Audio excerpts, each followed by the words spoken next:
विश्वास एक ऐसा विषय है जो हमारे जीवन के प्रत्येक पहलू से जुड़ा हुआ है।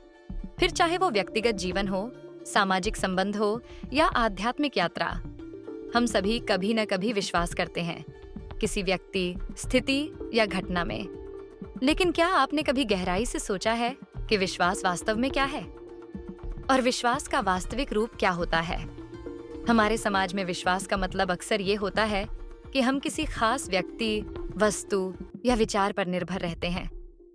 जैसे हम ये विश्वास करते हैं कि हमारा परिवार हमें संकट के समय सहारा देगा या हमारे द्वारा चुनी गई नौकरी हमें सफलता दिलाएगी। ये सब विश्वास इस पर आधारित होता है कि हमें किसी बाहरी ताकत या व्यक्ति से मदद मिलनी चाहिए। ये विश्वास यद्यपि सामान्य है, लेकिन ये विश्वास का मात्र एक सतही रूप है। आचार्य प्रशांत इसे इस तरह समझाते हैं, जब आप किसी व्यक्ति या वस्तु में विश्वास करते हैं तो आप ये उम्मीद करते हैं कि वो आपकी स्थिति को सुधारेंगे या आपको सुरक्षित बनाएंगे। ये विश्वास नहीं, केवल एक साधारण विश्वास होता है। उदाहरण के लिए, ये कहना कि मेरे दोस्त मुझे संकट में बचाएंगे या मैं भगवान में विश्वास करता हूँ कि वो मुझे संकट से बाहर निकालेगा। ये विश्वास उस व्यक्ति या चीज पर निर्भर करता है जिस पर हम विश्वास करते हैं।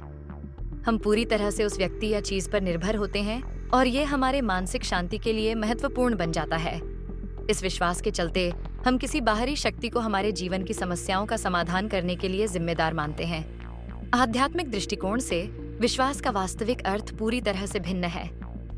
आध्यात्मिक विश्वास एक ऐसी स्थिति है जब व्यक्ति बाहरी परिस्थितियों, घटनाओं या लोगों से परे होकर अपने भीतर के अनुभव में विश्वास करता है। आचार्य प्रशांत इसे बहुत सरल तरीके से समझाते हैं। विश्वास किसी बाहरी व्यक्ति या वस्तु पर निर्भर नहीं है। विश्वास तब होता है जब आप ये महसूस करते हैं कि आप बिना किसी बाहरी मदद के भी ठीक हैं। और ये कोई खाली शब्द नहीं है, ये एक गहरी आत्मिक स्थिति है जो केवल आत्म साक्षात्कार से आती है। आध्यात्मिक विश्वास का मतलब है कि आप किसी भी बाहरी घटना या व्यक्ति से ये उम्मीद नहीं करते कि वो आपको खुशी या शांति देगा, बल्कि आप ये मानते हैं कि आप अपनी स्थिति से खुश और संतुष्ट हो सकते हैं, चाहे परिस्थितियां जैसी भी हों। जब आप आंतरिक शांति महसूस करते हैं तो आप बाहरी घटनाओं या लोगों से प्रभावित नहीं होते। यही विश्वास का सच्चा रूप है। आध्यात्मिक विश्वास का सबसे महत्वपूर्ण पहलू ये है कि ये आत्मनिर्भरता से जुड़ा होता है। जब आप आंतरिक शांति और संतुष्टि में विश्वास करते हैं तो आप ये समझते हैं कि आपकी खुशहाली या दुख किसी बाहरी व्यक्ति, वस्तु या घटना पर निर्भर नहीं है। उदाहरण के लिए, यदि आप ये मानते हैं कि आपकी खुशी किसी बाहरी व्यक्ति से मिलेगी, तो आप हमेशा उस व्यक्ति के साथ जुड़े रहेंगे और उसकी उम्मीदों पर निर्भर होंगे।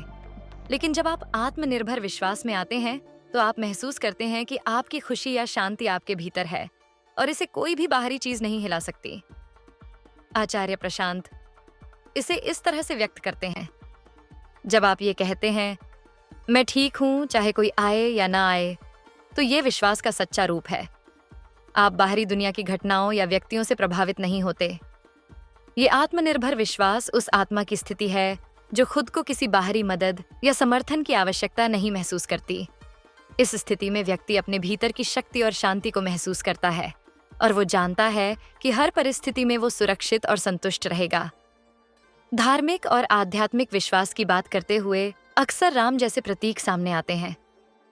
राम का नाम हिंदू धर्म में एक विशेष महत्व रखता है, लेकिन यदि हम इसे आध्यात्मिक दृष्टिकोण से देखें तो राम एक प्रतीक है, एक अमूर्त ताकत का प्रतीक जो हमारे भीतर के विश्वास और आत्मनिर्भरता का प्रतिनिधित्व करता है। आचार्य प्रशांत इसे इस तरह से स्पष्ट करते हैं, राम एक अमूर्त विचार हैं जो हमें ये याद दिलाते हैं कि हम किसी बाहरी चीज पर निर्भर नहीं हैं। राम का अर्थ है वो शक्ति, वो ताकत जो हमारे भीतर है और जिसे हम आत्मसंतुष्टि के रूप में महसूस कर सकते हैं।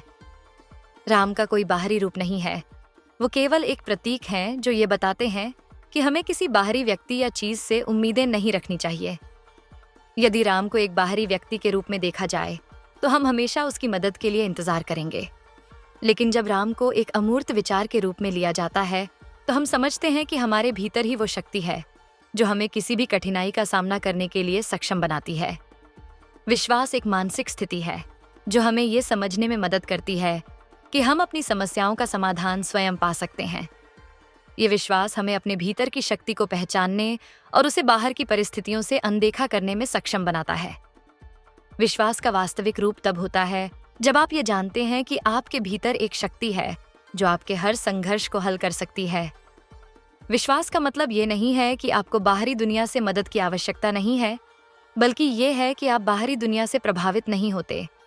ये मानसिक स्थिति हमें ये सिखाती है कि हमें अपनी चिंताओं और परेशानियों को किसी बाहरी व्यक्ति या घटना के हाथों नहीं सौंपना चाहिए, बल्कि हमें अपने भीतर की शांति और संतुष्टि पर विश्वास करना चाहिए। एक और महत्वपूर्ण पहलू ये है कि जब हम विश्वास की बात करते हैं तो हमें यह समझने की आवश्यकता है कि विश्वास का मतलब ये नहीं है कि हमारी इच्छाएं समाप्त हो जाती हैं। विश्वास और इच्छाएं दो अलग अलग चीजें हैं। एक व्यक्ति जो विश्वास करता है वो जरूर इच्छाएं रखता है, लेकिन उसकी इच्छाएं केवल व्यक्तिगत नहीं होती। संतों और जागृत व्यक्तियों के पास गहरी इच्छाएं होती हैं, लेकिन वे अपनी इच्छाओं को किसी व्यक्तिगत लाभ के लिए नहीं, बल्कि समाज के भले के लिए उपयोग करते हैं। संतों के बारे में ये कहा जाता है कि उनके पास केवल एक ही इच्छा होती है, समाज की भलाई और सभी जीवों का कल्याण। उनकी इच्छाएं पवित्र होती हैं, क्योंकि उनका उद्देश्य केवल आत्मसंतुष्टि नहीं, बल्कि पूरे समाज की सेवा करना होता है। विश्वास का अर्थ ये नहीं है कि एक व्यक्ति की इच्छाएं समाप्त हो जाती है, बल्कि जब आपके भीतर वास्तविक विश्वास होता है तो आपकी इच्छाएं पवित्र होती हैं। वे केवल स्वयं के लिए नहीं होती, वे समग्र समाज के कल्याण के लिए होती हैं। विश्वास का सच्चा रूप संतों और महात्माओं के जीवन में देखा जा सकता है। संतों का जीवन आत्मनिर्भर विश्वास का सबसे उत्तम उदाहरण है। जैसे कि कबीर साहब ने अपने जीवन में विश्वास को समझाया, सुखिया सब संसार है, खावे और सोए, दुखिया दास कबीर है, जागे और रोए।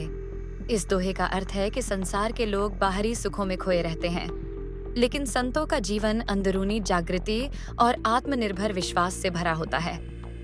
वो रोते हैं क्योंकि उनकी चिंता स्वयं के लिए नहीं होती, बल्कि संपूर्ण मानवता के लिए होती है। संतों का जीवन ये सिद्ध करता है कि विश्वास केवल व्यक्तिगत सुख से ऊपर उठकर एक सामूहिक चिंतन और सेवा का रूप लेता है। वो अपनी इच्छाओं को दूसरों के भले के लिए समर्पित कर देते हैं, और यही उनका वास्तविक विश्वास है। विश्वास केवल एक मानसिक अवस्था नहीं है, बल्कि ये हमारे जीवन का एक गहरा अनुभव है। ये तब होता है जब हम खुद पर और अपने भीतर की शक्ति पर विश्वास करते हैं। विश्वास का वास्तविक रूप वो है जब आप जानते हैं कि आप किसी बाहरी व्यक्ति या घटना से परे होकर भी संतुष्ट और सुरक्षित हैं। विश्वास एक अमूर्त स्थिति है जो हमारे भीतर होती है। ये बाहरी दुनिया के कष्टों और संघर्षों से ऊपर उठकर हमें आंतरिक शांति और संतुष्टि देती है। और जब हम विश्वास करते हैं तो हम ये समझते हैं कि हमें किसी बाहरी घटना या व्यक्ति से कोई फर्क नहीं पड़ता। हम हमेशा ठीक हैं जैसे हम हैं। विश्वास का सच्चा रूप ये है, जो कुछ भी हो मैं ठीक हूँ। मैं किसी से भी उम्मीद नहीं करता, क्योंकि मेरे भीतर ही सब कुछ है। यही है वास्तविक विश्वास, और यही हमें आध्यात्मिक उन्नति की ओर ले जाता है।